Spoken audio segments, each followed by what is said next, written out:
Finally त्याने माझं म्हणणं ऐकलं. हॅलो गाईज, कसे आहात सगळे?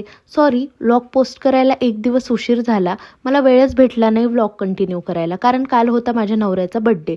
त्याचा आदल्या दिवशीपासून माझं चालू होतं की आपण शॉपिंगला जाऊया. बट त्याचं चालू होतं की अरे आता एवढं काय असतं बड्डेचं, तू प्रत्येक बड्डेला एवढी लहान मुलांसारखी एक्सायटेड का होतेस?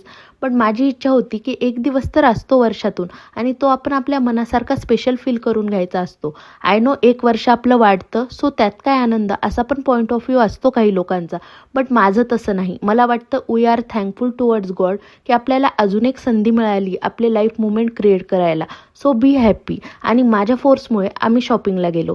तिथे गौरवचं सिलेक्शन चालूच होतं, तोपर्यंत राघवचे असे काही प्रकार चालू होते. ड्रेसिंग रूममध्ये जाऊन बसत होता, त्यात तिथे सगळीकडे मिरर्स दिसत होते. त्याला अजून मजा वाटत होती. राघवकडे लक्ष देण्याच्या नादात मी गौरवची शॉपिंगच नीट पाहिली नाही. लास्टली एक ड्रेस चॉईस केला आणि आम्ही घरी यायला निघालो. त्यानंतर गौरव वैभव राघवला घेऊन हनुमान जयंतीनिमित्त मंदिरात घेऊन गेले होते. तिथे त्याला असं गंध लावलं होतं. खूपच क्यूट दिसत होता. त्याच्यात तो अजून जास्त गोड दिसत होता. आता बड्डेचा व्लॉग मी नेक्स्ट पोस्ट करेन, त्यासाठी तुम्ही लवकर फॉलो करून ठेवा. तर आजसाठी एवढंच. भेटू नेक्स्ट व्लॉगमध्ये. Okay, bye.